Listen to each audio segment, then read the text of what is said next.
ইসলামী জ্ঞানে জ্ঞানী হয়ে রাঙাও তোমার জীবন। পিএইচপি সত্যের সন্ধানে মঞ্চে করো প্রতিবার বীজ বপন। ওহিরা দেশ মেনে জ্ঞানের আহরণে পিএইচপি সত্যের সন্ধানে। ওহিরা দেশ মেনে জ্ঞানের আহরণে পিএইচপি সত্যের সন্ধানে। আসসালামু আলাইকুম ওয়া রাহমাতুল্লাহি ওয়া বারাকাতুহু। নাহমাদুহু ওয়া নুসাল্লি ওয়া নুসাল্লিমু আলা রাসূলিহিল কারীম, আম্মা বা'দ।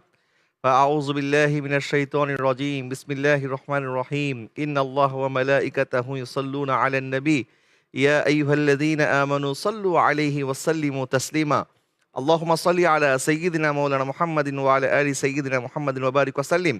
সালাতান ওয়া সালামুন আলাইকা ইয়া সাইয়্যিদি ইয়া রাসূলুল্লাহ ওয়া আলা আলিকা ওয়া আসহাবিকা ইয়া রাহমাতাল লিল আলামিন।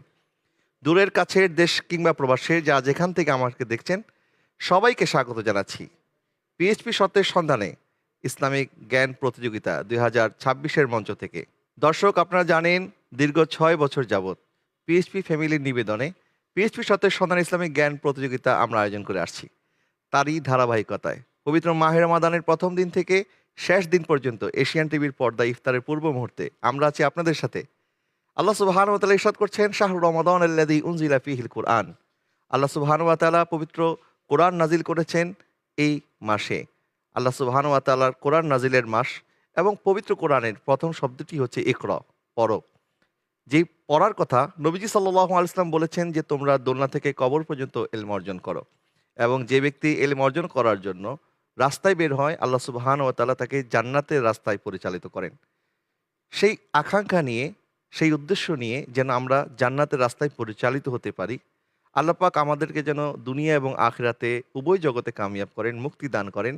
আল্লাহ পাকের দয়া, ক্ষমা, অনুগ্রহ পাওয়ার সাথে সাথে যারা পবিত্র মক্কাতুল মুকাররমা এবং মদিনাতুল মুনাওয়ারায় যাওয়ার আকাঙ্ক্ষা রাখেন, আমাদের এই প্রতিযোগিতার বাহানায় আমরা আমাদের বিজয়ীকে সেই সুযোগটি করে দেওয়ার জন্য আপনাদের সামনে নিয়ে আমরা প্রতি বছরের ন্যায় এবারও হাজির হয়েছি মাহে রমাদানে পিএইচপি সত্যের সন্ধানের সিজন 6-এর মঞ্চ থেকে। দর্শক, দীর্ঘ 1টি বছর পর আমাদের অপেক্ষার প্রহর শেষ হয়েছে। আমরা আপনাদের সাথে আবারও দেখা করতে পেরে আনন্দিত এবং নিশ্চয়ই আপনারাও খুব আনন্দিত এবং অধীর আগ্রহে অপেক্ষায় ছিলেন কখন পিএইচপি সত্যের সন্ধানে আবার শুরু হবে। আলহামদুলিল্লাহ, পবিত্র মাহে রমাদানের এই পুরো মাস জুড়ে আমরা আপনাদের সাথে থাকব। দর্শক, পিএইচপি সত্যের সন্ধানে ইসলামিক জ্ঞান প্রতিযোগিতা যখন আমরা শুরু করেছি, আমাদের সারা বাংলাদেশ থেকে শত শত হাজার হাজার শিক্ষার্থী রেজিস্ট্রেশন করেছেন। রেজিস্ট্রেশন সম্পূর্ণ করে তারা বিভাগীয় অডিশনে অংশগ্রহণ করেছেন। বিভাগীয় অডিশনে অংশগ্রহণ করে যারা সেখান থেকে সিলেক্টেড হয়েছেন, সেরকম 36 জনকে সাথে নিয়ে আমরা আমাদের আয়োজনকে সাজিয়েছি। ধারাবাহিকভাবে 6 গ্রুপের 36 জন প্রতিযোগী আমাদের সাথে আসবেন। প্রথমে আসবে মক্কি গ্রুপের 6 জন প্রতিযোগী, তারপর মাদানী, তারপর সিদ্দিকী, তারপরে ফারুকি, তারপর ওসমানী এবং তারপরে সর্বশেষ হায়দারি। প্রতিটি গ্রুপে রয়েছে 6 জন সদস্য। তারা প্রথম রাউন্ডে অংশগ্রহণ করবেন, তারপরে তারা দ্বিতীয় রাউন্ডে অংশগ্রহণ করবেন এবং প্রথম দ্বিতীয় রাউন্ডে অংশগ্রহণ করে সম্মিলিত যোগফলের মধ্যে যে সকল প্রতিযোগীবৃন্দ সর্বোচ্চ নাম্বার প্রাপ্ত হবেন তাদের মধ্যে 24 জন চলে যাবেন আমাদের সাথে কোয়ার্টার ফাইনালে। এবং কোয়ার্টার ফাইনালেরও 2টি পর্ব থাকবে। প্রথম এবং দ্বিতীয় পর্বে আমাদের 24 জন প্রতিযোগী অংশগ্রহণ করে সেখান থেকে 12 জন চলে যাবেন সেমিফাইনালে। এবং এই 12 জন থেকে সর্বোচ্চ নাম্বার প্রাপ্ত 6 জন প্রতিযোগী, যাদেরকে নিয়ে আমরা সাজাবো আমাদের গ্র্যান্ড ফাইনাল। এবং আমরা তখনই জানতে পারবো কে হচ্ছে মদিনার মুসাফির, কে হচ্ছে সিজন 6-এর বিজয়ী। আমি আপনাদেরকে জানিয়ে দিচ্ছি, পিএইচপি সত্যের সন্ধানে ইসলামিক জ্ঞান প্রতিযোগিতা সিজন 6-এর যিনি বিজয়ী হবেন তিনি পাবেন 1 লক্ষ টাকা। যিনি ফার্স্ট রানার্স আপ হবেন তিনি পাবেন 50,000 টাকা। যিনি সেকেন্ড রানার্স আপ হবেন তিনি পাবেন 25,000 টাকা। এবং 36 জন প্রতিযোগীর জন্য রয়েছে আমাদের পক্ষ থেকে সার্টিফিকেট, ক্রেস্ট এবং বিভিন্ন উপহার। দর্শক, সেই সাথে আল আসওয়াদ হজ কাফেলার পক্ষ থেকে আমাদের বিজয়ীর জন্য রয়েছে সেই আকাঙ্ক্ষিত, প্রতীক্ষিত সেই পুরস্কার, অর্থাৎ পবিত্র মক্কাতুল মুকাররমা এবং মদিনাতুল মুনাওয়ারার টিকিট। কে হবে মদিনার মুসাফির তা জানতে আমাদের সাথে থাকতে হবে শেষ পর্যন্ত। আশা করছি আপনারা প্রতিদিন ইফতারের পূর্ব মুহূর্তে আমাদের সাথে থাকবেন এশিয়ান টিভির পর্দায়। দর্শক, আমরা দেরি করব না, আমরা পবিত্র কোরআনুল কারীমের তেলাওয়াত শুনে আমরা আমাদের আয়োজন শুরু করব।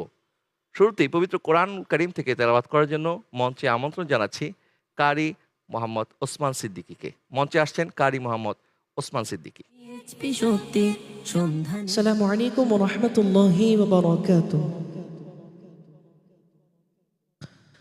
আউযু বিল্লাহি মিনাশ শাইতানির রাজীম।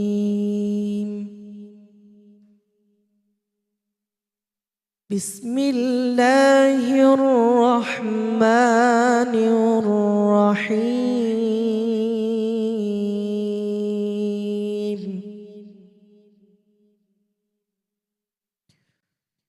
الرحمن علم القرآن خلق الإنسان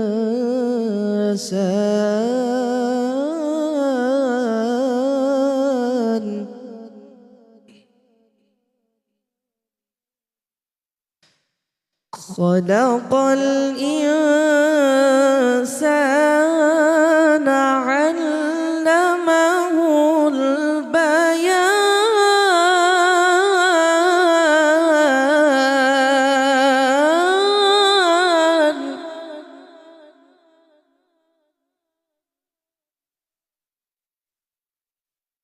الشمس والقمر بحسبان والنجم والشجر يسجدان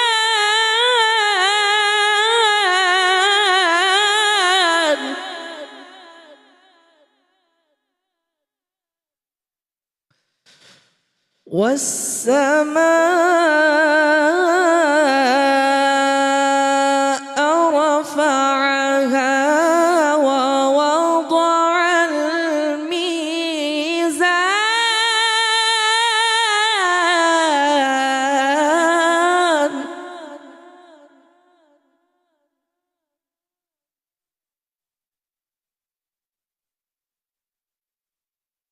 ألا تطغوا في الميزان وأقيموا الوزن بالقسط ولا تخسروا الميزان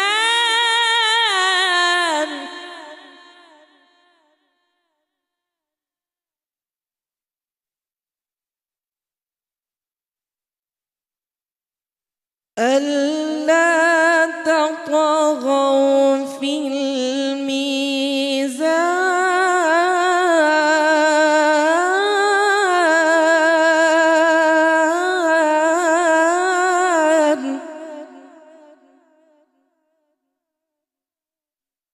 وأقيموا الوزن بالقسط ولا تخسروا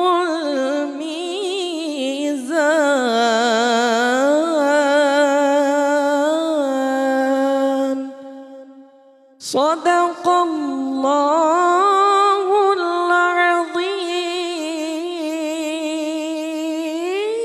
العظيم وصدق رسوله النبي الحبيب الكريم السلام عليكم ورحمة الله وبركاته পিএইচপি সত্যি সন্ধানে এই পর্যায়ে আমাদের 6 জন প্রতিযোগী সম্মানিত বিচারক এবং আমাদের মডারেটর বিন্দুকে স্টেজে আসার জন্য অনুরোধ করছি। পিএইচপি সত্যি সন্ধানে দর্শক, আমাদের 6 জন প্রতিযোগী চলে এসেছেন মঞ্চে। আমাদের সাথে রয়েছেন আমাদের সম্মানিত বিচারক এবং আমাদের মডারেটর প্যানেলের সদস্যবৃন্দ এবং আমাদের সম্মানিত নাট্যবৃন্দ।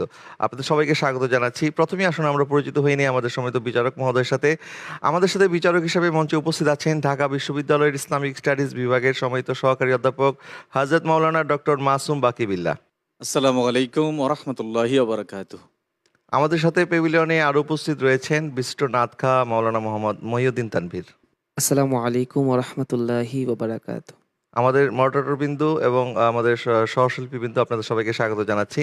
দর্শক, আসুন আমরা এই পর্যায়ে পরিচিত হয়ে নিই আমাদের পিএইচপি সত্যের সন্ধানে ইসলামিক জ্ঞান প্রতিযোগিতা 2026-এর আজকের প্রথম রাউন্ডের প্রথম পর্বের মাক্কি গ্রুপের 6 জন প্রতিযোগীর সাথে। আমাদের প্রতিযোগী বিন্দু, আপনারা কেমন আছেন? মাশাআল্লাহ, আপনাদের সবাইকে স্বাগত জানাচ্ছি আমাদের আজকের এই মঞ্চে। তো আমি প্রথমেই আপনাদের পরিচয়টা জেনে নেব। আপনারা প্রত্যেকে আপনাদের নাম বলবেন, শিক্ষা প্রতিষ্ঠানের নাম বলবেন, কোন ক্লাসে পড়ছেন এবং আপনি কোন জেলা থেকে এসেছেন। আমার ডান দিক থেকে আপনার মাধ্যমে শুরু করতে চাচ্ছি, আপনি আপনার পরিচয়টি বলবেন। আসসালামু আলাইকুম রহমতুল্লাহ। আমার নাম সৈয়দ মোহাম্মদ মুশাররফ। আমি জামে আহমদিয়া সুন্নিয়া মাদ্রাসায় আলিম প্রথম বর্ষে লেখাপড়া করতেছি। আর আমার বাড়ি সৈয়দপুর নীলফামারী। জি, মাশাআল্লাহ। আমার বাম পাশে। আসসালামু আলাইকুম ও রহমতুল্লাহ বারাকাতু। আমি মোহাম্মদ বাহাউদ্দিন, সারসিনা দারুস্তানাত কামিল মাদ্রাসায় আলেম প্রথম বর্ষের শিক্ষার্থী। আমার গ্রামের বাড়ি হলো কুমিল্লা, আমি কুমিল্লা থেকে এসেছি। মাশাআল্লাহ। জি, আসসালামু আলাইকুম, আমার নাম এইচ.এম. আবু বকর সিদ্দিক। আমি কাদরিয়া তৈয়বিয়া কামিল মাদ্রাসা আলিম প্রথম বর্ষে পড়ি। আমি কুমিল্লা থেকে এসেছি। মাশাআল্লাহ। আসসালামু আলাইকুম, আমি মোহাম্মদ রোকন। আমি দশরিয়া মদিনাতুল উলুম আলিম মাদ্রাসায় আলিম প্রথম বর্ষে অধ্যয়নরত আছি। আমি এসেছি পাবনা জেলা থেকে। মাশাআল্লাহ। জি, আসসালামু আলাইকুম ও রহমতুল্লাহ। আমার নাম মোহাম্মদ সাজ্জাদ হোসাইন। আমি চট্টগ্রাম জামিয়া আহমদিয়া সুনিয়া কামিল মাদ্রাসায় আলিম প্রথম বর্ষে অধ্যয়নরত আছি। আমি এসেছি নোয়াখালী জেলা থেকে। মাশাআল্লাহ। আসসালামু আলাইকুম, আমি মোহাম্মদ মিনহাজুল আবেদিন। আমি ফয়জুল বারি ফাজিল ডিগ্রি মাদ্রাসার আলিম প্রথম বর্ষে অধ্যয়নরত আছি। আমি চট্টগ্রাম থেকে এসেছি। মাশাআল্লাহ, আপনাদের ৬ জনকে স্বাগত জানাচ্ছি এবং আপনারা আলিম বিভাগ থেকে বাছাই পর্বে মনোনীত হয়েছিলেন এবং সেই পর্ব আপনারা ঢাকা এবং চট্টগ্রাম যে আমাদের বিভাগীয় অডিশন রাউন্ড ছিল সেই রাউন্ডগুলিতে আপনারা ইয়েস কার্ড পেয়ে আমাদের মঞ্চে এসেছেন। অনেক কাঠগড় পেরিয়ে আপনারা মাশাআল্লাহ আপনাদের কাঙ্ক্ষিত মঞ্চে আসতে পেরেছেন। আপনাদের অনুভূতিটি একটু জানবো। আমার বাম পাশ থেকে আপনি তো বরিশাল থেকে অনেক দূর থেকে এসেছেন। আমাদের প্রোগ্রামে আসতে পেরে আপনার অনুভূতি কি একটু যদি বলেন। আমি পিএসপি সত্যের সন্ধানে প্রথমেই আসতে পেরে মহান আল্লাহ তাআলার দরবারে শুকরিয়া জ্ঞাপন করি যে মহান আল্লাহ তাআলা পারতেন বিভাগীয় এডিশন থেকেই আমাকে বাদ দিতে। আল্লাহ তাআলা আমাকে এই টপ 36-এর মধ্যে আমাকে আসার তৌফিক দিয়েছেন। সেই জন্য মহান আল্লাহ পাকের দরবারে শুকরিয়া জ্ঞাপন করি এবং পিএসপি সত্যের সন্ধানে যারা এবং যেই মডারেটর রয়েছেন, যেই এত সুন্দর অনুষ্ঠান আমাদেরকে সুযোগ করে দিয়েছেন, তাদেরকে অত্যন্ত মুবারকবাদ জানাচ্ছি। জি, আপনাদেরকে মোবারকবাদ, কারণ আপনারা অনেক কষ্ট করেছেন এই ইলমে দ্বীনের এই জার্নিতে। আপনারা যা অন্তর্ভুক্ত হয়েছেন, আল্লাহ সুবহানাহু ওয়া তাআলা আমাদেরকে যেন এখান থেকে অনেক কিছু অর্জন করে আমরা যেন আমাদের জ্ঞানকে সমৃদ্ধ করতে পারি। আল্লাহ আমাদের সবাইকে সেই তৌফিক দান করুক। তো আমাদের সময় তো বিচারক হযরত মাওলানা ডক্টর মাসুম বাকিউল্লাহ হুজুর, আপনার কাছে একটু অনুভূতি জানতে চাইবো যে দীর্ঘ ১ বছর পর আমাদের দর্শকরা আমাদের কাছে প্রায়ই ওনাদের অনুভূতি ব্যক্ত করে যে কখন মাহে রমাদান আসবে, কখন তারা তাদের এই প্রিয় অনুষ্ঠানটি দেখবে। তো আমরা অপেক্ষায় থাকি যে কখন আমরা আবার মাহে রমাদানে আমাদের দর্শকদের সামনে হাজির হতে পারবো। তো ১ বছর পর যে আমাদের দর্শকদের সাথে দেখা হলো, আপনি কি দর্শকদের উদ্দেশ্যে কিছু বলতে চান কিনা? আলহামদুলিল্লাহ রাব্বিল আলামিন ওয়া সালাতু ওয়া সালামু আলা আশরাফিল আমবিয়া ওয়াল মুরসালিন ওয়া আলা আলিহি ওয়া আসহাবি আজমাইন। দীর্ঘ ১ বছর পর আবার আমাদের মাঝে এই মাহে রমাদান এসেছে। মাহে রমাদান এটি ইবাদতের মৌসুম বলা হয়, যে বান্দা সারাটি বছর পরে ১ মাস নিজেকে পরিশুদ্ধ করার, কোরআনের ভাষায় সে মুত্তাকি হওয়ার একটা প্র্যাকটিসের মধ্যে ১ মাস অতিবাহিত করবে, যেন পরবর্তী সময়গুলোতেও সে এইভাবেই তার তাকওয়ার মধ্যে সে থাকতে পারে। তো এরই ধারাবাহিকতায় এই যে সত্যের সন্ধানে, পিএইচপি সত্যের সন্ধানে অত্যন্ত চমৎকার একটি প্রোগ্রাম, যার মাধ্যমে ইসলামিক জ্ঞান প্রতিযোগিতার একটা মেসেজ বা একটা অনুপ্রেরণা পুরো জাতির, বিশেষ করে ইয়াং জেনারেশন যারা আছে, স্কুল কলেজ মাদ্রাসায় যারা পড়ুয়া, তাদের মধ্যে ইসলামিক জ্ঞানের একটা বার্তা, একটা উৎসাহ তাদের মাঝখানে ছড়িয়ে দেওয়া হচ্ছে এই প্রোগ্রামের মাধ্যমে প্রতি বছর। এটি অত্যন্ত চমৎকার একটি উদ্যোগ বলে আমি মনে করছি। এবং পাশাপাশি এর আরেকটি সেগমেন্ট যেটি, যে মদিনার সুর, এটি আসলে অসাধারণ একটি পর্ব আমি মনে করি এই প্রোগ্রামের। যে রাসূল পাক সাল্লাল্লাহু আলাইহি ওয়াসাল্লামের নাত, আল্লাহ রাব্বুল আলামিনের হামদ, এইটাকে এই জেনারেশনের মাঝে আরও বেশি ছড়িয়ে দেওয়া এবং এটার চর্চাকে ঘরে ঘরে প্রতিষ্ঠিত করা। আমরা দেখি যে আজকাল বাবা মায়েরা তাদের সন্তানদের বিষয়ে খুব পেরেশান থাকে, সন্তানদেরকে খুব ভালোভাবে চরিত্রবান করে গড়ে তোলার জন্য। তো এই জায়গাটিতে আল্লাহ রসুলের এই নাতের সাথে যদি যুক্ত করা যায়, প্র্যাকটিসের মধ্যে রাখা যায়, এর চেয়ে ভালো কোনো উদ্যোগ আর হতে পারে না। তো সেই দিক থেকে এই প্রোগ্রাম অত্যন্ত প্রশংসনীয় একটি প্রোগ্রাম। এর কলাকৌশল যারা আছে, এর পিছনে পরিশ্রম যারা করছেন, আল্লাহ পাক তাদের পরিশ্রমকে কবুল করুন। এবং আপনারা যারা শুনছেন এবং দেখছেন, আপনাদের এই যে সম্মানিত দর্শক শ্রোতা যারা, আপনাদের এই উৎসাহ, আপনাদের সাপোর্টের কারণে কিন্তু প্রতি বছর এটি রান করছে, কন্টিনিউ করছে। আপনাদের প্রতিও ভালোবাসা, শ্রদ্ধা এবং কৃতজ্ঞতা আল্লাহ পাক প্রত্যেকটি যেন কবুল করেন। এই মাহে রমাদানের সিয়াম সাধনা যেন কবুল করেন, সেই প্রত্যাশা ব্যক্ত করছি। আসসালামু আলাইকুম। মোহতারাম, আপনি খুব যথার্থভাবে বলছিলেন। আসলে আমাদের দর্শক শ্রোতা যারা আমাদেরকে দেশ এবং বিদেশ থেকে দেখছেন, ওনাদের উৎসাহ, উদ্দীপনা এবং দোয়া যদি আমাদের সাথে না থাকতো, তাহলে হয়তো আমরা আজকে সিজন 6 পর্যন্ত আসতে পারতাম না। দীর্ঘ 6টি বছর আমরা যেরকম আছি, আমাদের সাথে আমাদের প্রিয় দর্শকবৃন্দ আছেন, আর আপনারা আছেন বিদায় আমরা আপনাদের জন্য আমাদের এই কষ্ট বা আমাদের এই আয়োজন। আমরা আল্লাহর দরবারে এটাও দোয়া করছি, যারা প্রতি বছর মাহে রমাদানে আমাদের এই অনুষ্ঠানটি দেখে এলমে দ্বীন অর্জন করার নিয়ত নিয়ে আমাদের এই অনুষ্ঠানটি দেখেন, আল্লাহ সুবহানাহু ওয়া তাআলা তাদেরকে যেন এলেম অর্জনের পরিপূর্ণ ফজিলত দান করে এবং আমাদেরকেও যেন জান্নাতের রাস্তায় পরিচালিত করে। আমিন। তো আমি আর দেরি করব না, আমাদের 6 জন প্রতিযোগীকে নিয়ে আমরা আজকের এই প্রথম পর্বে 3টি সেগমেন্ট নিয়ে হাজির হয়েছি আপনাদের সামনে। আমাদের প্রথম সেগমেন্ট হচ্ছে জ্ঞানের জ্যোতি সেগমেন্ট, দ্বিতীয় সেগমেন্ট এমসিকিউ সেগমেন্ট এবং তৃতীয় সেগমেন্ট থাকবে মদিনার সুর সেগমেন্ট।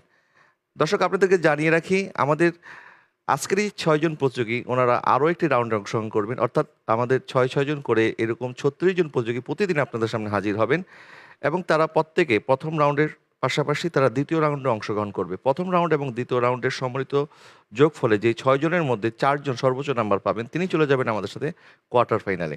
তো আমি শুরু করছি আমাদের প্রথম সেগমেন্ট। আপনারা সবাই প্রস্তুত আছেন ইনশাআল্লাহ? জি, শুরু করছি প্রথম সেগমেন্ট জ্ঞানের জ্যোতি। পিএইচপি আরাবিয়ান হর্স সুপার বাংলাদেশের একমাত্র টিম, জন্ম থেকে যার ওজন কখনো কমেও নি বাড়েও নি, ওজনে সঠিক ও পুরুত্বের সবচেয়ে মজবুত। PHP Arabian horse super. PHP শক্তির সন্ধানে। জ্ঞানের জ্যোতি সেগমেন্টের নিয়মটি হচ্ছে, আমি আপনাদের প্রত্যেকে 2টি করে প্রশ্ন করব, আপনাদেরকে অল্প সময়ের মধ্যে উত্তর দিতে হবে। প্রতিটি সঠিক উত্তরের জন্য থাকবে 5 করে নাম্বার, আর উত্তর ভুল হলে কোনো নাম্বার কাটা হবে না। ঠিক আছে, শুরু করতে পারি? আমার ডান দিক থেকে শুরু করছি। আপনার জন্য প্রথম প্রশ্ন হচ্ছে, মোবাইলে কেউ কল করলে যে রিংটোন বা মিউজিক শোনা যায় বা বাজে, সেই মিউজিক শুনলে কি কোনো ধরনের গুনাহ হবে কিনা, আর যদি গুনাহ হয় তাহলে কোন ধরনের রিংটোন ব্যবহার করতে হবে? যদি মোবাইলের মধ্যে মিউজিক ছাড়া অন্য কোনো রিংটং না থাকে, তখন যদি সেই রিংটংটা ব্যবহার করে, তবে অনিচ্ছাকৃতভাবে সে মিউজিক শোনার কারণে তাকে গুনাহ হবে না। আর যদি মোবাইলের মধ্যে অন্য রিংটং থাকার পরেও সে ইচ্ছাকৃতভাবে মিউজিক ব্যবহার করছে, তখন তাকে গুনাহ হবে। জি, আপনি যে উত্তরটি দিয়েছেন আসলে এই উত্তরটির সাথে নিয়তের সাথে সম্পর্কিত। নবীজি সাল্লাল্লাহু আলাইহি ওয়াসাল্লাম ইরশাদ করেছেন, ইন্নামাল আমালু বিন্নিয়াত। কেউ যদি মিউজিক শোনার নিয়তে রিংটোন বাজায় বা মোবাইলের রিংটোন লাগায়, তাহলে সেক্ষেত্রে গুনাহগার হবে। আর যদি নিরুপায় হয়ে যে এখন তার কল আসবে, তাকে নোটিফিকেশন জানা দরকার, সেই জন্য সে যদি আর কোনো রিংটোন না পেয়ে মিউজিক লাগায়, সেক্ষেত্রে কোনো গুনাহ হবে না। আপনার উত্তরটি সঠিক হয়েছে, আলহামদুলিল্লাহ। আপনার জন্য দ্বিতীয় প্রশ্ন হচ্ছে, কখন মাগরিবের নামাজ মাগরিবের সময় পড়া গুনাহ? কখন মাগরিবের নামাজ মাগরিবের সময় পড়লে গুনাহ হবে? আরাফার দিনে যদি কেউ মাগরিবের নামাজ আরাফার ময়দানে আদায় করে মাগরিবের সময়, তখন তাদেরকে গুনাহ হবে। হাজিদেরকে তাদের জন্য হুকুম হচ্ছে তারা যেন মুজদালিফায় গিয়ে এই মাগরিবের নামাজটা এশার সাথে মিলিয়ে আদায় করা। অর্থাৎ এই হুকুমটি শুধুমাত্র হাজি সাহেবদের জন্য খাস। হাজিদেরকে। অর্থাৎ যারা আরাফার ময়দানে হজ করার জন্য গিয়েছেন, ইনারা মাগরিবের নামাজটা আরাফার ময়দানে পড়বেন না, বরং মাগরিবের এবং এশার নামাজ মুজদালিফায় গিয়ে একত্রে আদায় করবেন। আপনার উত্তরটি সঠিক হয়েছে, আলহামদুলিল্লাহ। চলে যাচ্ছি আমাদের পরবর্তী প্রতিযোগীর কাছে। আপনার জন্য প্রশ্ন হচ্ছে, ফজরের নামাজ কখন সময়ের প্রথম ভাগে পড়া মুস্তাহাব? ফজরের নামাজ কখন সময়ের প্রথম ভাগে পড়া মুস্তাহাব? ফজরের নামাজ প্রথম ভাগে পড়া মুস্তাহাব হলো হজের সময় মুজদালিফায়। হজের সময় মুজদালিফায় প্রথম ভাগে পড়া ফজর নামাজ। মানে যারা মুজদালিফায় যে হাজী সাহেবগণ থাকবেন, ওনাদের জন্যই হচ্ছে ফজরের নামাজটা প্রথম ওয়াক্তে পড়া মুস্তাহাব। আপনার এই উত্তরটি সঠিক হয়েছে, আলহামদুলিল্লাহ। আপনার জন্য দ্বিতীয় প্রশ্ন হচ্ছে, এটা কোন নামাজ যা সূর্যোদয় অথবা অস্ত অথবা সূর্য পশ্চিম আকাশে হেলে পড়ার সময়ও পড়া বৈধ? আমরা জানি যে এই 3 সময়ে নামাজ পড়া নিষেধ, অর্থাৎ সূর্যোদয়, সূর্যাস্ত এবং সূর্য যখন একদম আকাশে, মধ্য আকাশে থাকে, পশ্চিম আকাশে হেলে পড়ার সময়, এই মাকরুহ সময় কোন নামাজটা পড়া বৈধ? জানাজার নামাজ। জানাজার নামাজ। কি কারণে? মানে জানাজার নামাজটা এই সময় পড়া বৈধ আর অন্যান্য নামাজ বৈধ না, কিন্তু জানাজার নামাজটা বৈধ। এটার একটা কারণ আছে নিশ্চয়ই, সেটি কি? ওই সময় যদি এই সূর্যাস্ত সময় যদি এবং সূর্যোদয়ের সময় যদি জানাজার লাশ তখনই উপস্থিত করে তখন পড়া যায়। অর্থাৎ জানাজার নামাজ দেরি করে পড়া মাকরু, জি। যেহেতু মাইয়াতের কষ্ট হবে সেই জন্য যদি ওই সময় জানাজার নামাজ অর্থাৎ মাইয়াতের লাশ হাজির হয়ে যায় তখন জি। ওই সময় পড়ে নিতে পারবে, আর যদি আগে বা আগে- পরে আগে যদি- নিয়ে আসে তখন ওই সময় পড়বে। আপনার উত্তরটি সঠিক হয়েছে। চলে যাচ্ছি আমাদের তৃতীয় প্রতিযোগীর কাছে। আপনার জন্য প্রশ্ন হচ্ছে ওসব কোন নামাজ যা জামাতের সাথে আদায় করা হয় কিন্তু তার জন্য কোনো আজান এবং একামত নেই, সেটি কোন ধরনের নামাজ? 2 ঈদের নামাজ ও জানাজা নামাজ। 2 ঈদের নামাজ এবং জানাজার নামাজ। জানাজার নামাজ। 2 ঈদের নামাজ এবং জানাজার নামাজে আজান একামত আজান ও নেই, একামত নেই। এবং যেটি জামাতের সাথে আদায় করা হয়। আপনার উত্তরটি সঠিক হয়েছে। আলহামদুলিল্লাহ। আপনার জন্য দ্বিতীয় প্রশ্ন হচ্ছে কোন অবস্থায় যে কোনো দিকে মুখ করে নামাজ পড়া বৈধ? কোন সময় যে কোনো দিকে ফিরে নামাজ পড়া বৈধ?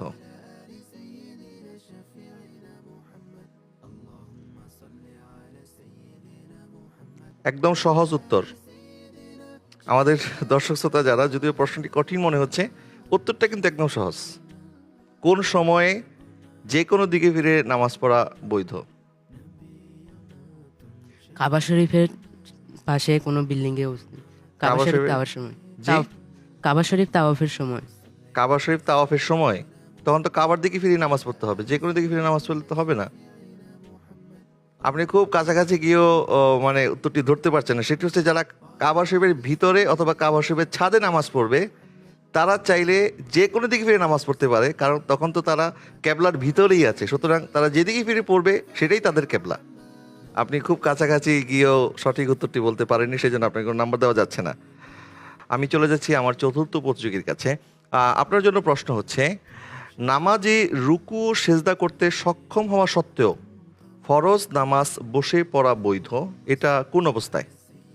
যদি সে কোনো সাওয়ারির উপরে অর্থাৎ যদি কোনো যানবাহনে থাকে তখন সেখানে বসে পড়া জায়েজ রয়েছে। যানবাহন বলতে যেমন ঘোড়া বলা যায়, সেটার উপরে যদি সে সাওয়ার থাকে তাহলে তখন বসেই পড়া যাবে, আবার যে কোনো যানবাহনেও। এছাড়া আর কি কি হতে পারে? যেমন নৌকা বা জাহাজ, যেখানে ঢেউয়ের একটি ভয় আছে যে যদি ঢেউয়ের কারণে সে পড়ে যেতে পারে, অথবা তার মাথার উপরে এমন ছাউনি যে যার কারণে সে দাঁড়াতে পারছে না, সেক্ষেত্রে সে চাইলে বসেও নামাজ পড়তে পারবে। আমাদের সময় তো বিচারক মহোদয় তার উত্তরটি সেক্ষেত্রে সে বসে পড়তে পারবে, অথবা যদি মাথার উপরে এমন কিছু থাকে যে দাঁড়ানোটা সম্ভব না তার জন্য, অথবা অনেক সময় আমাদের ঘরে ফ্যান বা এরকম কিছু থাকে যেটি প্রবলেম হতে পারে বা আহত হতে পারে, সেক্ষেত্রে সে বসে নামাজ পড়তে পারবে। শরীয়তের মাসালা হচ্ছে এটি। জি, সেক্ষেত্রে আমাদের এই সম্মানিত প্রতিযোগীর আনসারটি আমরা সঠিক বলি ধরে নিতে পারি। জি। আপনার জন্য দ্বিতীয় প্রশ্ন হচ্ছে 5 ওয়াক্ত নামাজ, 2 ঈদ এবং জুমার নামাজে কখন শেষ কাতারে শামিল হওয়া উত্তম?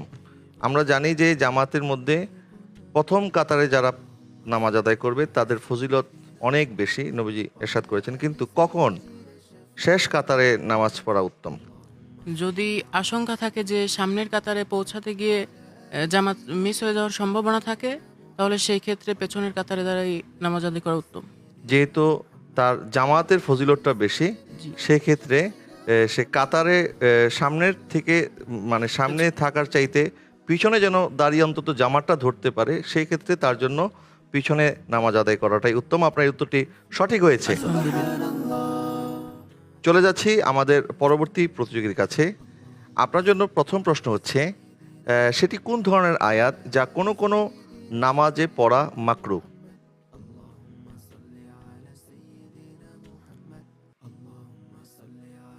সাজদায়ে তেলাওয়াত যে আয়াতগুলো আছে সেগুলা জুমা এবং 2 ঈদের নামাজে, জি, এবং একাকী নামাজরত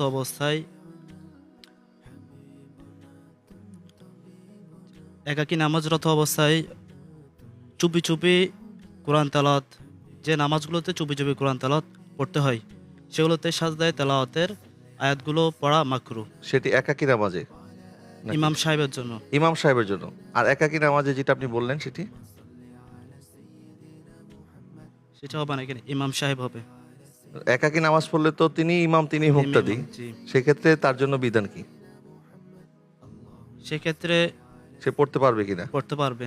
সেক্ষেত্রে পড়তে পারবে। আপনি একটু কনফিউজড হয়ে গিয়েছিলেন মাঝখান দিয়ে। আপনি যেটি বলেছেন যে সেজদায় তেলাওয়াত, যেটা সেজদার আয়াত, সেই আয়াতগুলি 2 ঈদে এবং জুমার জামাতে এবং যে সকল নামাজে চুপে চুপে কেরাত পড়তে হয়, অর্থাৎ জোহর এবং আসরের নামাজে, তখন এই আয়াতগুলি তেলাওয়াত করা মাকরু, কারণ তখন তো মুসল্লিরা বুঝতে পারে না। যেহেতু জুমার নামাজ এবং ঈদের নামাজে জামাত অনেক বড় হয়, সেক্ষেত্রে যদি আবার সেজদায় তেলাওয়াত করা হয়, সেক্ষেত্রে প্রত্যেক মুসল্লিকে নিয়ে সেজদা করতে হবে, একটি বিভ্রান্তির সৃষ্টি হতে পারে। সেক্ষেত্রে আবার পাশাপাশি যখন আপনার চুপে চুপে তেলাওয়াত করা হয়, তখন যদি ইমাম সাহেব তেলাওয়াত করে ফেলেন, তখন তো ইমামের সাথে মুসল্লিরাও নামাজের মধ্যে সেজদা দিতে হবে, সেক্ষেত্রেও বিভ্রান্তি হওয়ার সম্ভাবনা আছে।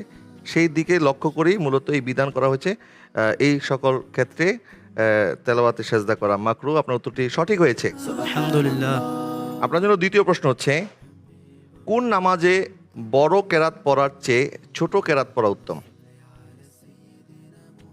কোন নামাজে বড় কেরাত পড়ার চেয়ে ছোট কেরাত পড়া উত্তম? ফজরের 2 রাকাত সুন্নতে বড় কেরাত পড়ার চেয়ে ছোট কেরাত পড়া উত্তম। আবার একটু বলেন। ফজর নামাজের 2 রাকাত সুন্নতে বড় কেরাত পড়ার চেয়ে ছোট কেরাত পড়া উত্তম। ফজরের 2 রাকাত রাকাত সুন্নতে, ফজরের 2 রাকাত সুন্নতে, 2 রাকাত সুন্নতের মধ্যে বড় কেরাতের চেয়ে ছোট কেরাত পড়া উত্তম। আপনার উত্তরটি সঠিক হয়েছে, আলহামদুলিল্লাহ। চলে যাচ্ছি আমাদের সর্বশেষ প্রতিযোগীর কাছে। আপনার জন্য প্রশ্ন হচ্ছে, মেরাজের রাতে নবীজি সাল্লাল্লাহু আলাইহি ওয়াসাল্লাম বাইতুল্লাহ থেকে বাইতুল মুকাদ্দাসে যাওয়ার সময় বোরাক থেকে নেমে কয় জায়গায় নামাজ আদায় করেছেন? মেহরাজের রাতে নবী সাল্লাল্লাহু আলাইহি ওয়াসাল্লাম মসজিদে বাইতুল্লাহ থেকে মসজিদে আকসা পর্যন্ত 3 জায়গায় নামাজ আদায় করেছেন।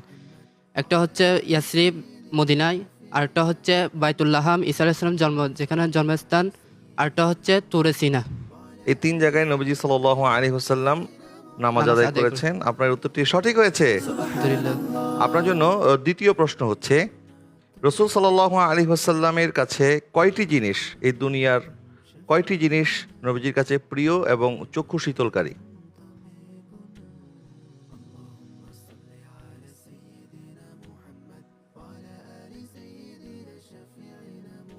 আপনি সময় নিয়েছেন কিন্তু এখন উত্তর দিতে পারছেন না। উত্তরটি হচ্ছে, নবীজি সাল্লাল্লাহু আলাইহি ওয়াসাল্লাম ইরশাদ করছেন, হুবিবা ইলাত তিবু ওয়ান নিসা ওয়া জুইলাত কুররাতু আইনি ফিস সালাহ।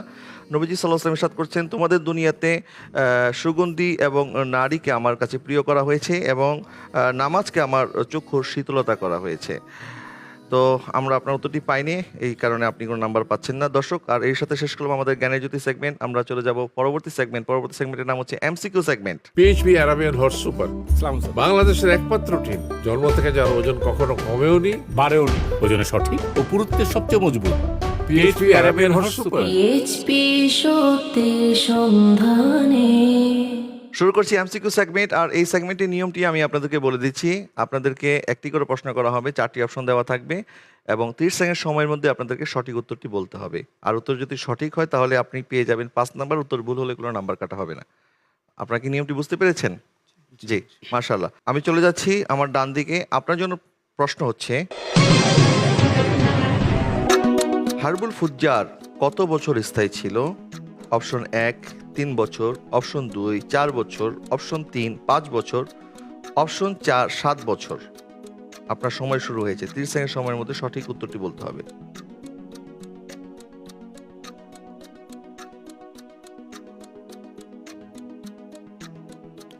হারবুল ফুজ্জার 3 বছর স্থায়ী ছিল। 3 বছর। আপনি কি লক করতে চাচ্ছেন? সময় কিন্তু আরো অনেক আছে। 5 বছর। অপশন চেঞ্জ করতে চাচ্ছেন? জি। তাহলে আপনি 1 নম্বর অপশন থেকে 3 নম্বর অপশন যেতে চাচ্ছেন? জি। সেখানে আবার চেঞ্জ করবেন? আর চেঞ্জ করবেন না? তাহলে কি লক করে দেব? জি। লক করে দেওয়া হোক। অপশন 3 5 বছর। আপনি যে প্রথম উত্তরটি দিয়েছিলেন সেই উত্তরটি ভুল ছিল, দ্বিতীয় উত্তরটি সঠিক হয়েছে। আলহামদুলিল্লাহ। মাশাআল্লাহ, মাশাআল্লাহ। চলে যাচ্ছি আমাদের দ্বিতীয় প্রতিযোগীর কাছে। আপনার জন্য প্রশ্ন হচ্ছে, আনসারগণ খলিফা নির্বাচনের জন্য কার নাম প্রস্তাব করেন?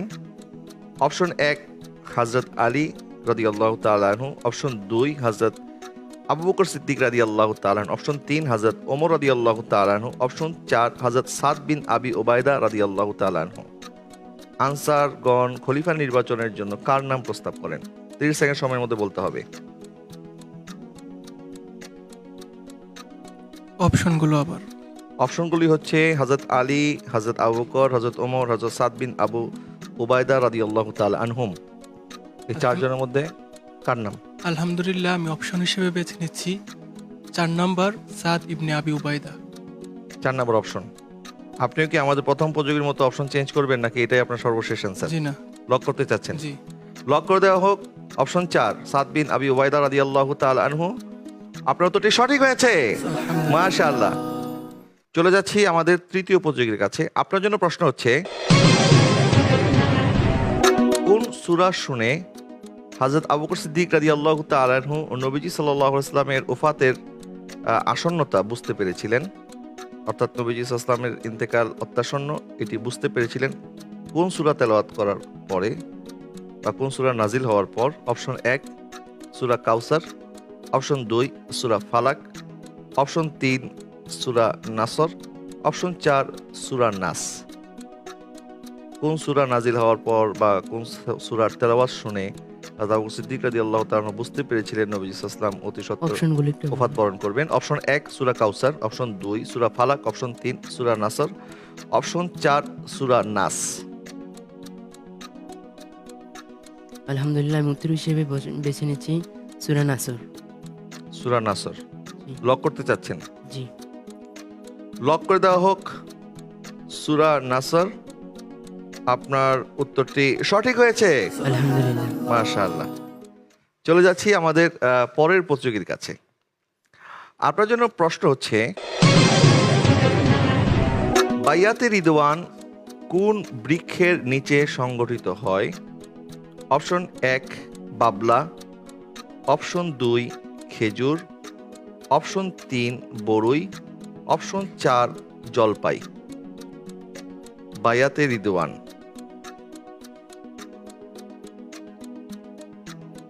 অপশনগুলো আরেকবার। অপশন 1 বাবলা, অপশন 2 খেজুর, অপশন 3 বড়ই, অপশন 4 জলপাই। অপশন 1 বাবলা। অপশন 1 বাবলা। জি। হাতে কিছু সময় ছিল, আপনি লক করতে চাচ্ছেন? জি, লক করতে চাচ্ছি। লক করে দেওয়া হোক অপশন 1 বাবলা। আপনি কি বলতে পারবেন যে বায়াতে রিদওয়ান কখন হয়েছিল বা কি কারণে হয়েছিল? এটা এখন সঠিক আর কি মনে নাই। সঠিক মনে আসতেছে না। বায়াতে রিদওয়ানটি নেওয়া হয়েছিল হুদাইবিয়ার সময়। হযরত উসমান রাদিয়াল্লাহু তাআলা আনহুর হত্যার একটি কথা ছড়িয়ে পড়েছিল। ওনার হত্যার বদলা নেওয়ার জন্য এই বায়াতটি হয়েছিল। আপনি যদি এটি বলতে পারেননি, এটি আমাদের আপনার যে এমসিকিউ কোশ্চেন সেটির অন্তর্ভুক্ত নয়, যার কারণে এটি কোনো কাউন্ট হবে না। আপনার উত্তরটি যেটি বলেছেন বায়াতে রিদওয়ান হয়েছিল বাবলা গাছের নিচে, আপনার উত্তরটি সঠিক হয়েছে, আলহামদুলিল্লাহ। চলে যাচ্ছি পরের প্রতিযোগীর কাছে। পঞ্চম প্রতিযোগী, আপনার জন্য প্রশ্ন হচ্ছে, বিশ্বের সর্বপ্রথম লিখিত শাসনতন্ত্র কোনটি? অপশন 1 ম্যাগনা কাটা আইন, অপশন 2 মদিনার সনদ, অপশন 3 রোমান আইন, অপশন 4 হাম্বুরাবির আইন। বিশ্বের সর্বপ্রথম লিখিত শাসনতন্ত্র কোনটি?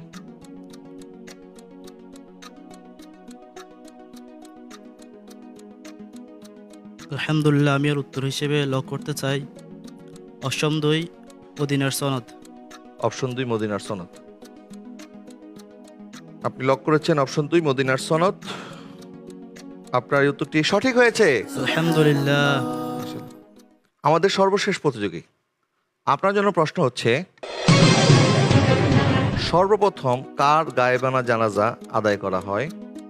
অপশন 1 কিসরার বাদশাহ পারভেজ, অপশন 2 রোম সম্রাট হিরাক্লিয়াস, অপশন 3 আবুসিনিয়ার সম্রাট নাজ্জাশী। অপশন 4 মিশরের শাসক মুকাউকিস। নবীজি সাল্লাল্লাহু আলাইহি ওয়াসাল্লাম কার গায়েবানা জানাজা পড়েছেন বা সর্বপ্রথম কার গায়েবানা জানাজা আদায় করা হয়? 30 সেকেন্ডের মধ্যে বলতে হবে।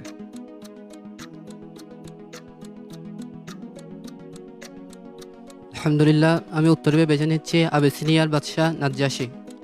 আবুসিনিয়ার বাদশাহ নাজ্জাশী, আপনার উত্তরটি লক করতে চাচ্ছেন? জি ইনশাআল্লাহ। লক করে দেওয়া হোক। আবিসিনিয়ার সম্রাট নাজ্জাশী যার গায়েবানা জানাজা নবীজি আদায় করেছেন, আপনার উত্তরটি সঠিক হয়েছে। আলহামদুলিল্লাহ। আমি এই পর্যায়ে গায়েবানা জানার সম্পর্কে আমাদের সমাজ বিচারকের কাছে একটি বিষয় জানতে চাই। নবীজি সাল্লাল্লাহু আলাইহি ওয়াসাল্লাম তো বাদশাহ নাজ্জাশীর গায়েবানা জানাজা পড়েছেন, কিন্তু হানাফি মাযহাবের আলোকে এবং 4 মাযহাবের ইমামদের মত রয়েছে যে গায়েবানা জানাজা এটি পড়া যাবে না। তো সেক্ষেত্রে আসলে এই বিষয়ে আপনি কি বলবেন?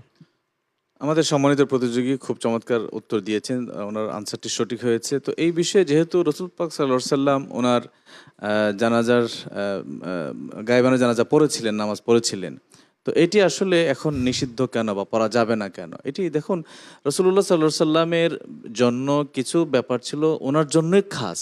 যেমন একটু উদাহরণ দিচ্ছি, সাওমে ভেসাল যেটি, অর্থাৎ টানা 2 দিন 3 দিন 4 দিন ইফতার ছাড়া, সাহারি ছাড়া রোজা রাখা, এটা কিন্তু আল্লাহ রসুলের জন্য খাস ছিল।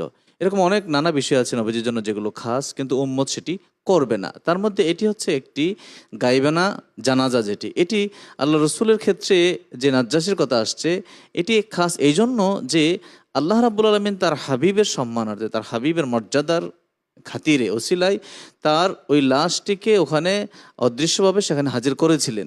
বিধায় আল্লাহ রসুল সাল্লাল্লাহু আলাইহি ওয়াসাল্লাম সেই জানাজার নামাজ, গায়েবানা জানাজা নামাজ পড়িয়েছিলেন, কিন্তু আমাদের সামনে তো সেটি হবে না। অর্থাৎ নবী সাল্লাল্লাহু আলাইহি ওয়াসাল্লাম গায়েবানা জানাজা পড়লেও বাদশাহ নাজ্জাশীর লাশ নবীজির সামনেই ছিল, যেটা আল্লাহ হাজির করে দিয়েছিলেন। সামনে ছিল। তো তার উপর ভিত্তি করে আমাদের মাযহাবের ইমামগণ, ইমামে আজম আবু হানিফা রাহিমাহুল্লাহ, উনি সহ অন্যান্য মাযহাবের ইমামগণ এই সিদ্ধান্ত উপনীত হয়েছেন যে গায়েবানা জানাজার নামাজটা আদায় করা যাবে না। ওইটা ছিল ওই ক্ষেত্রে নবীজির জন্য শুধুমাত্র খাস। মোহতারাম, আরেকটি বিষয়, যদি গায়েবানা জানাজা এটি সকলের জন্য বৈধ হতো, তাহলে সাহাবায়ে কেরামের ইন্তেকালের পর অন্যান্য সাহাবায়ে কেরাম যারা দূরবর্তীতে দূরে থাকার কারণে ওনারা ওই সাহাবীর জানাজা অংশগ্রহণ করতে পারেনি, তারাও তো চাইলে গায়েবানা জানাজা পড়তে পারতেন। কিন্তু এই ধরনের কোনো রাওয়ায়াত কিন্তু আমরা জানি না, এরকম কোনো বর্ণনা পাওয়া যায় না। আমি আরেকটি উদাহরণ দিচ্ছি এখানে। দেখুন, রাসূল পাক সাল্লাল্লাহু আলাইহি ওয়াসাল্লাম এর ইন্তেকালের পরে নানা যৌক্তিক কারণে কিন্তু আল্লাহ রসুলকে দাফন কার্য সম্পাদনের কিছুটা লেট হয়, দেরি হয়। তার উপর ভিত্তি করে কিন্তু আমরা এখন ওই দাফনের কার্য দেরি করার কোনো সুযোগ নাই।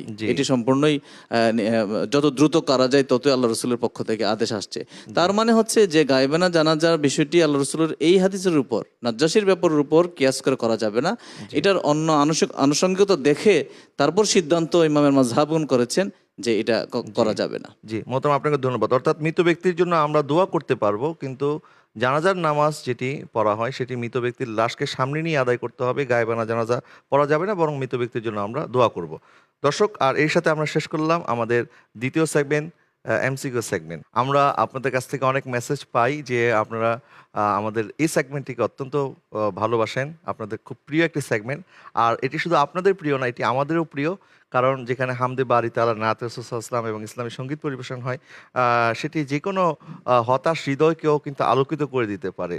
আমাদের মনের যে দুঃখ বেদনা আছে সেগুলিকে ভুলিয়ে দিয়ে আমাদেরকে আল্লাহ এবং তার রসুলের প্রেমে উদ্বুদ্ধ করতে পারে এই হামদে বারি তাআলা এবং নাত রাসূল সাল্লাল্লাহু আলাইহি ওয়াসাল্লাম। আর আমাদেরই পর্বে এই বিশেষ সেগমেন্টে রাখার আরেকটি উদ্দেশ্য হচ্ছে যে বর্তমান তরুণ সমাজ যারা গান বাজনা ইত্যাদির প্রতি আসক্ত হয়ে গেছে, তাদেরকে যদি আমরা ফিরিয়ে আনতে হয় তাহলে তাদেরকে উপযুক্ত বিকল্প দিতে হবে। আর সেই উপযুক্ত বিকল্প কিন্তু ইসলামী সঙ্গীতের চাইতে উত্তম বিকল্প হতে পারে না। আর যারা একবার আশা করি যে হামদে বারি তাআলা, নাত রাসূল সাল্লাল্লাহু আলাইহি ওয়াসাল্লাম, পবিত্র কোরআনের তেলাওয়াত এগুলি শুনে যারা একটি সময় অভ্যস্ত হবে, তাদের কাছে আর কখনোই কিন্তু গান বাজনা ভালো লাগবে না। কারণ আল্লাহ পাক গান বাজনাকে হারাম করেছেন। আর এটি শুধু হালালই নয়, বরং এটি ইবাদতও বটে। কারণ নবীজি সাল্লাল্লাহু আলাইহি ওয়াসাল্লামের সানাখানি আল্লাহ সুবহানাহু ওয়া তাআলার প্রশংসা করা নবীজি সাল্লাল্লাহু আলাইহি ওয়াসাল্লাম নিজে এতটা পছন্দ করতেন যে নবীজি মসজিদে নববীর মধ্যে নবীজির মিম্বারের পাশে আরও একটি মিম্বার স্থাপন করেছিলেন, যেটি ছিল হযরত হাসান বিন সাবিত রাদিয়াল্লাহু তাআলা আনহুর জন্য, যিনি স্বভাব কবি ছিলেন নবীজির, এবং তিনি উপস্থিত দাঁড়িয়ে নবীজির জন্য কবিতা রচনা করতেন, নবীকে কবিতা শোনাই নবীকে খুশি করতেন, সাহাবায়ে কেরামকে আনন্দিত করতেন, কাফের মুশরিকদের বিভিন্ন অপবাদের জবাব দিতেন, এবং নবীজি সাল্লাল্লাহু আলাইহি ওয়াসাল্লাম তার জন্য দোয়া করেছিলেন, আল্লাহুম্মা আইয়িদহু বিরুহিল কুদস, আল্লাহ তুমি হাসান বিন সাবিতকে জিবরিল আলাইহিস সালামের মাধ্যমে সাহায্য করো। এবং মসজিদ নববীর মধ্যে ওনার জন্য একটি বিশেষ মিম্বার ছিল, সেই মিম্বারে দাঁড়িয়ে কিন্তু উনি হামদে বাড়ি তাআলা নাত রাসূল সাল্লাল্লাহু আলাইহি ওয়াসাল্লাম পেশ করতেন। তো সেই সুন্নত মোতাবেক আমরাও আমাদের এই আয়োজনকে সমৃদ্ধ করার জন্য, সুন্দর করার জন্য, এবং আপনাদেরকে আরও আমাদের অনুষ্ঠানের মাধ্যমে আনন্দ দেওয়ার জন্য আমরা এই সেগমেন্টটি মূলত সাজিয়ে থাকি। তো এই সেগমেন্টটির নিয়ম আমি আপনাদেরকে বলে দিচ্ছি। আপনাদের প্রত্যেককে একটি করে সুর শোনানো হবে। সুর শুনে আপনাদেরকে 30 সেকেন্ড সময়ের মধ্যে বলতে হবে এটি কোন হামদ, নাত বা ইসলামী গজলের সুর। আপনাদেরকে পরিপূর্ণ 2টি লাইন বলতে হবে। 2 লাইন বলতে পারলে আপনারা পরিপূর্ণ 5 নাম্বার পাবেন। আর এক্ষেত্রে আমাদের শিল্পীবৃন্দ, বিশেষ করে মাওলানা মহিউদ্দিন তানভীর এবং তার সহযোগীবৃন্দ আমাদেরকে সাহায্য করবে ইনশাআল্লাহ। তো আমি শুরু করছি আমাদের আজকের এই পর্বের 3য় সেগমেন্ট, মদিনা সুর segment. PHP Arabian horse super বাংলাদেশের একমাত্র টিম জন্ম থেকে যার ওজন কখনো কমেও নি, বাড়েও নি, ওজনে সঠিক ও পুরুত্বের সবচেয়ে মজবুত। PHP Arabian horse super. PHP সত্যের সন্ধানে। শুরু করছি আমার ডান দিক থেকে। আপনার জন্য একটা সুর শোনানো হবে। আপনার নাত রাসূল সাল্লাল্লাহু আলাইহি ওয়াসাল্লাম কি চর্চা আছে? তেমন একটা না। তেমন একটা নাই? কেন কেন চর্চা করেন না? আচ্ছা, ঠিক আছে, আশা করি আমাদের প্রোগ্রাম থেকে চর্চা শুরু হবে ইনশাআল্লাহ। ঠিক আছে, তো আপনার জন্য একটি সুর শোনানো হচ্ছে।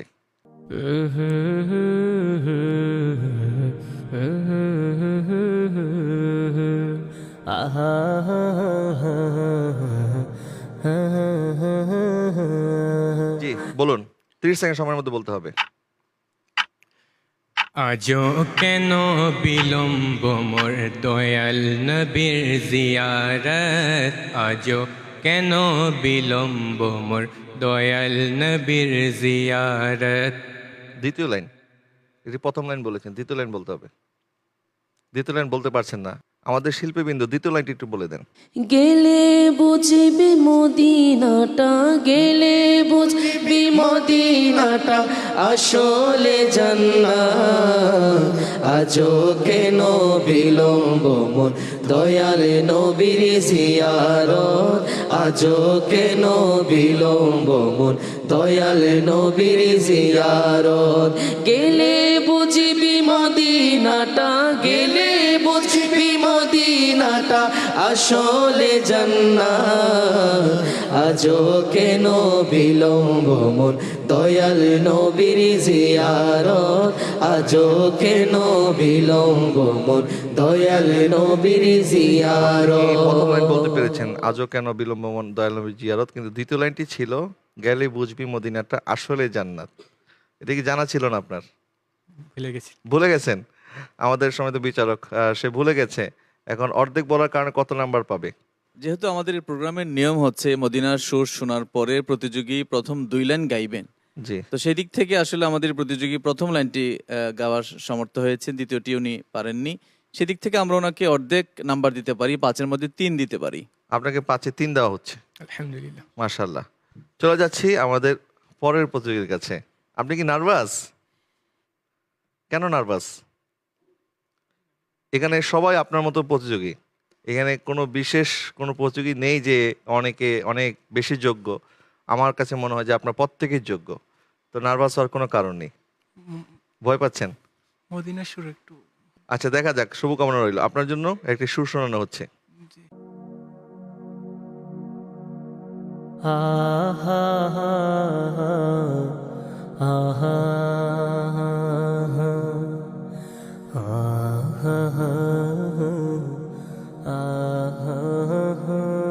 জি বলুন।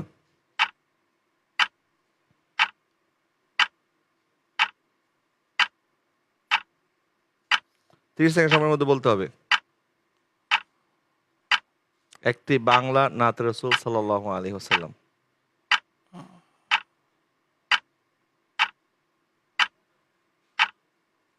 বলতে পারছেন না? আল্লাহর প্রিয় হাবিব পাপিনি কাঁটাবিহীন একটি গোলাপ।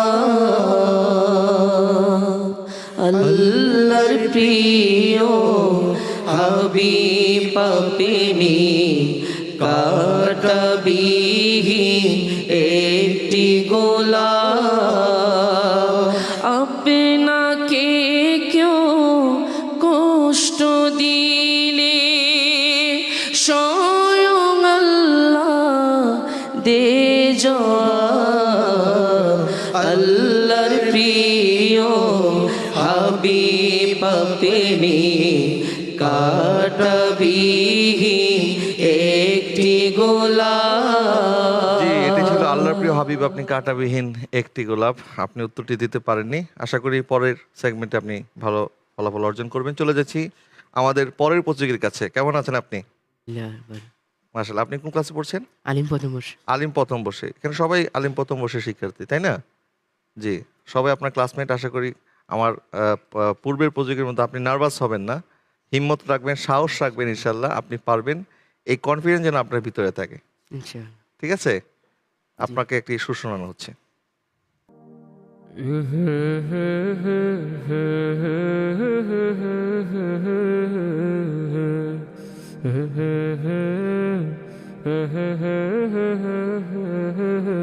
জি, বলুন। আমার প্যারা মুস্তাফা নবী সাল্লাল্লাহু আলা। হয়নি, এটি একটি ইসলামিক গজল।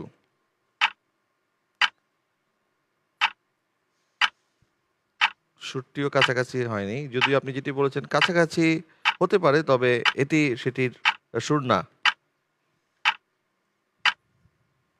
যা মৃত্যুকে স্মরণ করিয়ে দেয়। বলতে পারছেন না? জি। আমার মরণ আসিবে কখন কেউ তো জানে না,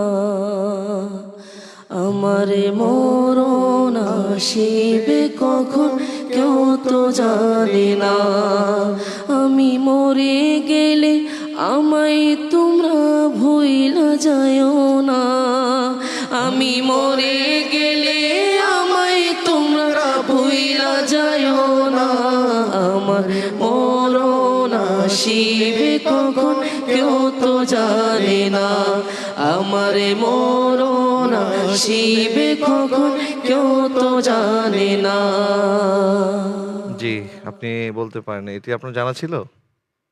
সুরটা ধরতে পারিনি। সুরটা ধরতে পারেনি, কিন্তু এটি তো পারতেন মনে হয়। জি।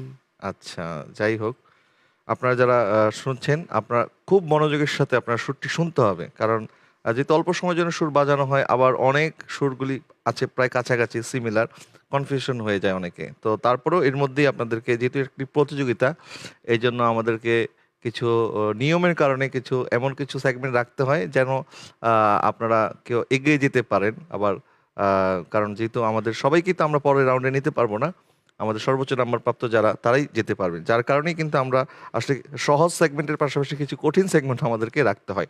যাই হোক, পরবর্তী প্রতিযোগী আপনার জন্য একটি সুর শোনানো হচ্ছে।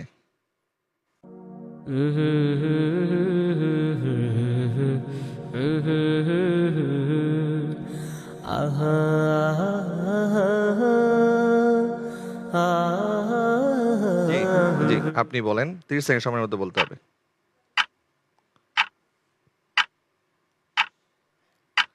একটি বাংলা নাত রাসূল।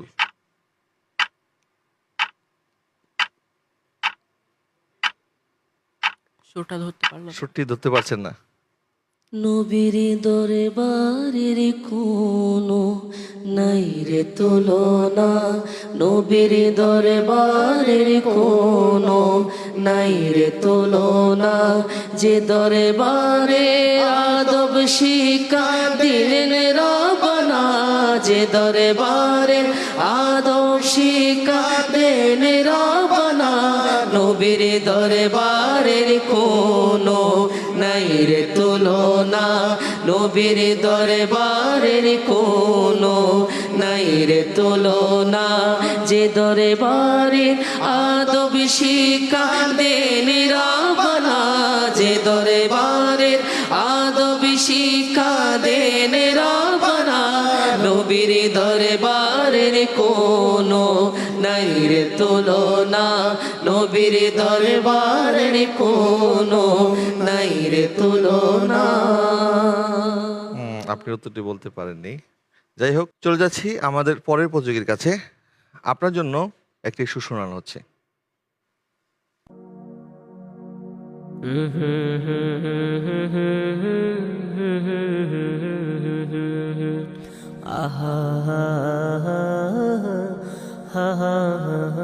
জি, বলুন, 30 সেকেন্ড সময়ের মধ্যে বলতে হবে। আমি নবীজির পাগল।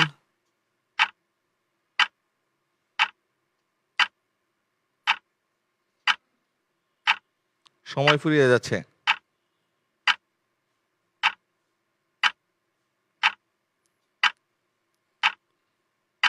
সময় কিন্তু প্রায় শেষের দিকে। জি, আপনার বলে দিন। আমি নবীজির পাগল, আমি মদিনার পাগল, আমি নবীজির পাগল, আমি মদিনার পাগল। মদিনারি দুলবালি মোর, মদিনারি দুলবালি মোর, নয়নের কাজল। আমি মদিনার পাগল, আমি নবীজির পাগল, আমি নবীজির পাগল, আমি মদিনার পাগল। আপনি আমি নবীজির পাগল পর্যন্ত পড়েছেন। আমাদের সম্মানিত বিচারক মহোদয়, তাকে কত নাম্বার দেওয়া যায়? আমাদের যেহেতু নিয়ম হচ্ছে যে সুর শোনার সাথে সাথে অন্ততপক্ষে দুটো লাইন বলতে হবে, জি। তো আমাদের এই সম্মানিত প্রতিযোগী উনি আসলে প্রথম লাইনটিও সম্পূর্ণ করতে পারেননি, কিন্তু উনি ধরতে পেরেছেন। জি, এটি জি। একটি পজিটিভ ব্যাপার, ওনার পক্ষে যাচ্ছে। তো যেহেতু প্রথম লাইনেরও অর্ধেকটি বলতে পেরেছেন, সেই হিসেবে আমরা তাকে 5-এর মধ্যে 2 দিতে পারি। আপনাকে 5-এ 2 দেওয়া হচ্ছে, মাশাআল্লাহ। আলহামদুলিল্লাহ। এই পর্যায়ে আমি চলে যাচ্ছি আমাদের আজকেরই পর্বের সর্বশেষ প্রতিযোগীর কাছে। আপনার নাত রাসূল সাল্লাল্লাহু আলাইহি ওয়াসাল্লাম চর্চা আছে? জি আছে, একটু কম। কম? জি, মানে গাওয়ার চর্চা নাই? কম। আচ্ছা, ঠিক আছে। নাচ শোনা হয়? জি। আচ্ছা, ঠিক আছে। আপনার জন্য একটি সুর শোনানো হচ্ছে।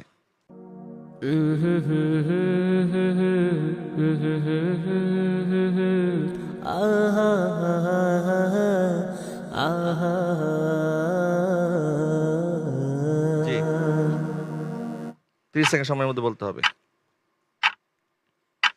النبي صلوا عليه صلوات الله عليه وينال البركة كل من صلى عليه. النبي صلوا عليه صلوات الله عليه، النبي صلوا عليه صلوات الله عليه وينال البركة كل من صلى عليه، وينال البركة كل من صلى عليه. الله الله الله الله الله الله الله الله الله الله الله الله काबे के बदरो तो जा तुम पे करोड़ों दरूद, तैयबा के शम्सो दुहा तुम पे करोड़ों दरूद। अल्लाह अल्लाह अल्लाह अल्लाह अल्लाह अल्लाह अल्लाह। মাশাআল্লাহ, আপনাকে কংগ্রেচুলেশন, মোবারকবাদ। আপনি মদিনা সুর সেগমেন্টটি ধরতে পেরেছেন। দর্শক, আর এর সাথে শেষ করলাম আমাদের মদিনা সুর সেগমেন্ট। আমরা এবার ফলাফল জানতে পারবো। আমাদের সম্মানিত বিচারক মহোদয় ফলাফল ঘোষণা করছেন। আমাদের আজকের এই পর্বে 3টি সেগমেন্ট শেষে আমাদের সম্মানিত প্রতিযোগী বৃন্দের যে পারফরমেন্স, তার উপর ওনাদের যে সর্বশেষ প্রাপ্ত নম্বর সেটি আমি এখন প্রকাশ করছি। আমাদের প্রথম প্রতিযোগী সৈয়দ মুশাররফ 18 নম্বর, মোহাম্মদ বাহাউদ্দিন 15 নম্বর, মোহাম্মদ আবু বকর সিদ্দিক 10 নম্বর, মোহাম্মদ রুকন 15 নম্বর, মোহাম্মদ সাজ্জাদ হুসাইন 17 নম্বর, মিনহাজুল আবেদিন 15 নম্বর। ধন্যবাদ মহোদয় আপনাকে এবং আমাদের 6 জন প্রতিযোগী। আপনারা যারা আজকের ফলাফলে এগিয়ে আছেন তাদের জন্য মোবারকবাদ। আর যারা পিছিয়ে আছেন, আপনারাও আগামী পর্বের জন্য প্রস্তুত হয়ে আসবেন, যেন আগামী পর্বে আপনারা আপনাদের এই প্রতিযোগিতাকে আরও প্রাণবন্ত করতে পারেন এবং আপনাদের প্রতিভাকে বিকশিত করে পরবর্তী রাউন্ড পর্যন্ত ইনশাল্লাহ যেতে পারেন। ইনশাল্লাহ, তাহলে আপনাদের সাথে আগামী পর্বে আবার দেখা হচ্ছে। দর্শক, আমরা এই সাথে বিদায় নিব আমাদের আজকের পর্ব থেকে। আমাদের সম্মানিত বিচারক মহোদয় এবং আমাদের শিল্পীবৃন্দ, মডারেটরবৃন্দ, আপনাদেরকেও ধন্যবাদ, আপনারা আমাদের সাথে ছিলেন। এবং সম্মানিত দর্শক শ্রোতা যারা এতক্ষণ আমাদের সাথে ছিলেন, আপনাদেরকে ধন্যবাদ। এবং আপনাদেরকে আগামীকালকেও একই সময়ে একই টিভি চ্যানেলে আমাদেরকে দেখার আমন্ত্রণ জানিয়ে পিএইচপি সত্যের সন্ধানে ইসলামিক জ্ঞান প্রযুক্তি সিজন 6 এর আজকের পর্ব থেকে বিদায় নিচ্ছি। আসসালামু আলাইকুম ওয়া রাহমাতুল্লাহি ওয়া বারাকাতুহু। আঁকড়ে ধরো ইসলামের শাখা প্রশাখা মনে প্রাণে, ওহিরা দেশ মেনে জ্ঞানের আহরণে পিএইচপি সত্যের সন্ধানে, ওহিরা দেশ মেনে জ্ঞানের আহরণে পিএইচপি সত্যের সন্ধানে।